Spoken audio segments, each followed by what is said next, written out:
Hello and welcome to the Intel Brief. Today is Wednesday, 13 August. I'm your host Daniel, and today we're going to talk about Wikipedia has lost a court challenge over the UK Online Safety Act. Trump has pushed back on Goldman Sachs tariff research, and the Congolese army and rebels trade blame over clashes.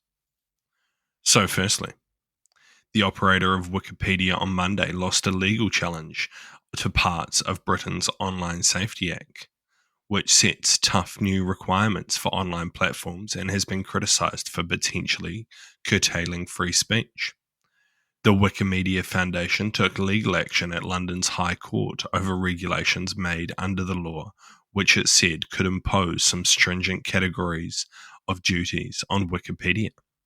The foundation said if it was subject to so-called Category 1 duties, which would require Wikipedia users and contributors to provide identities to be verified, it would drastically reduce the number of British users who can access the website. So what? So far, I don't actually think I've talked about the UK Online Safety Act in this podcast, and up until kind of this legal case, which I read about last night, I kind of saw it as like a well-intentioned act that was being mismanaged and kind of rolled out in a very poor manner. But kind of this legal challenge to me is a clear sign of what they're trying to do.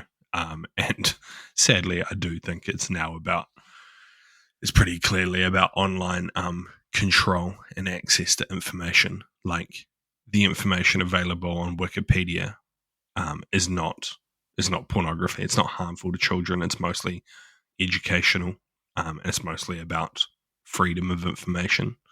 While Wikipedia is notorious for having incorrect information, I think over recent years it has really boosted its credibility and become a great source of information that most people use and trust. And as such, I don't really understand how the UK government thinks that this is an acceptable use of the UK Online Safety Act. I'll be interested to see how this goes down in the UK, and I'll be keeping a close eye on it because freedom of the internet is something I'm very passionate about and find this to be a bit crazy. And next, US President Donald Trump has hit out at Goldman Sachs CEO David Solomon on Tuesday, saying the bank had been wrong to predict that US tariffs would hurt the economy, and questioned whether Solomon should lead the Wall Street institution. The bank's CEO is the latest corporate boss to become a target of Trump's eye, as the situation shows the sensitivity of corporations face about tariffs. Goldman Sachs is the latest Wall Street bank to face pressure after Trump criticized JP Morgan and the Bank of America over allegedly debanking or refusing to provide banking services to individuals who supported him. So what? I find it pretty funny that Trump is pushing back against some of these like literal massive banking institutions who have said, hey, tariffs are probably a bad idea. It just goes to show that, you know, how confident, let's say, Trump is in his decision making, and that he thinks that tariffs are the answer to their problems. Whereas I feel that Goldman Sachs is a bit more on the side of an open economy would be a much more effective way, and just, becoming better at selling shit that actually makes money and is actually important to make. Goldman Sachs is a very, very prestigious bank, so I don't think they care. And David Solomon has led the bank for numerous years now, so I don't think he's going to give a fuck either.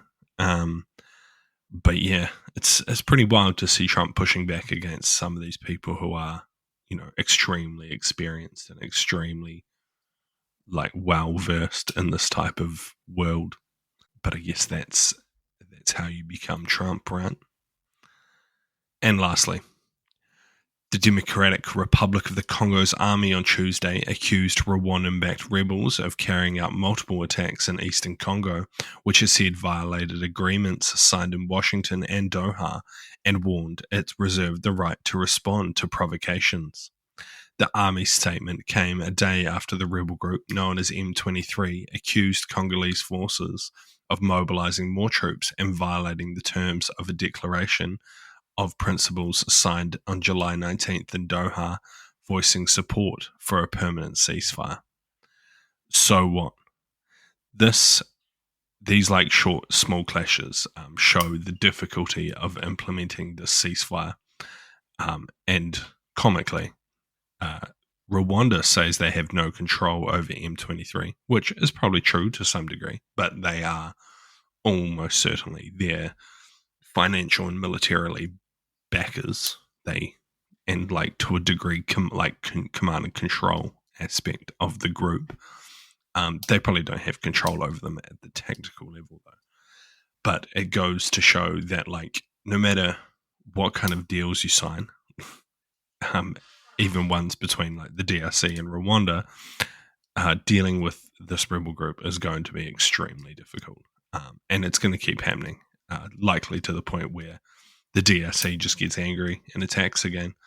It's quite possible that the DRC are using this period of ceasefire to remobilize, rearm, and refit some troops, for the eventual possibility that talks completely break down and they are required to continue their military assault on the M23 controlled cities, mainly Goma, I believe.